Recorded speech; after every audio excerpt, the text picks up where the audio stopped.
My paper, which will appear in a forthcoming issue of Antipode, is titled, "These Bars Can't Hold Us Back: Plowing Incarcerated Geographies with Restorative Food Justice." My name is Joshua Sbicca, and I teach at Colorado State University. My paper investigates food justice and restorative justice networks in Oakland, California, through the lens of an organization called Planting Justice, as well as some of its community partners.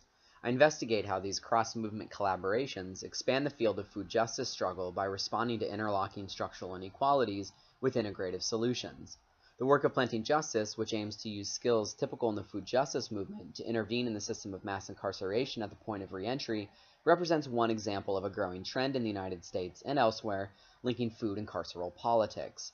Given the reach of mass incarceration in the same urban communities where food justice organizing predominates, the imprisonment of low-income people of color is a pressing problem. The question, however, is what inspires food justice organizers to address problems related to mass incarceration, and in the process, how is food justice organizing reimagined to increase social equity at the point of reentry? I use this paper to answer these questions by looking into the relationship between formerly incarcerated people, Planting Justice, and their allies.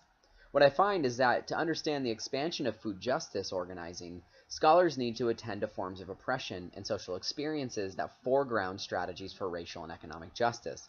In particular, incarcerated geographies, namely the experiences and perspectives that result due to living in heavily surveilled and policed spaces before, during, and after prison, inform the development of what I refer to as restorative food justice.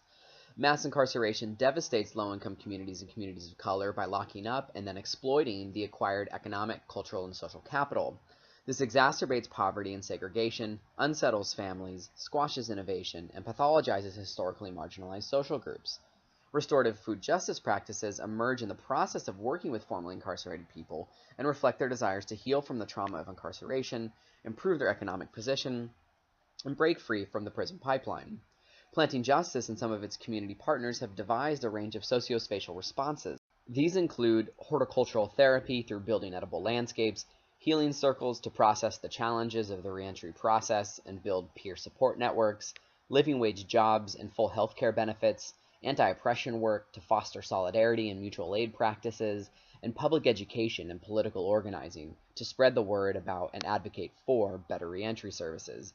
Because coming home is one of the greatest challenges people experience after prison, it is at this point where organizers see an opportunity to disrupt the spatial logic of incarceration. In response to the racialized experiences of poverty and exclusion, organizers have devised a restorative food justice grounded in healing and mutual aid, which uses food as the vehicle to reverse the trend of accumulated disadvantage. In brief, severing food justice from other social movements, both in scholarship and in practice, runs the risk of misrepresenting the particularities of how place-based networks strive to solve social problems. My paper offers insights into how food justice organizers are tying their campaigns and programs to other social struggles outside of the food system. Given that food justice is ultimately about social justice, that is equity, I would like to see critical food scholars more explicitly elevate how organizers navigate and alter structural conditions. There are always a set of intersecting inequities or barriers to address in tandem with food in order to achieve food justice. The problem is that the food lens has often clouded the strategies and tactics necessary to advance social justice. Consequently, many food justice organizers and some of their sympathizers have cocooned themselves within the food movement without a sense that strategic alliances with other movements are needed to address the structural causes of social inequities. When taken together, the relationship between the perspectives of formerly incarcerated people and the healing and mutual aid practices identified in this article amount to a refutation of food-first orientations to food justice. All of this is not to say that problems in the food system and in the food movement are unimportant.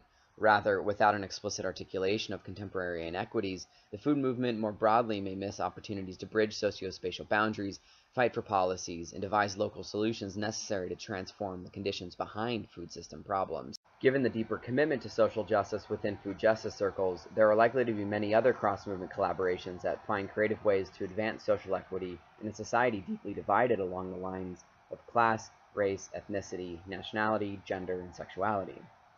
If you would like to ask questions, discuss some of these ideas with me further, provide feedback, or would like a copy of the paper, please email me.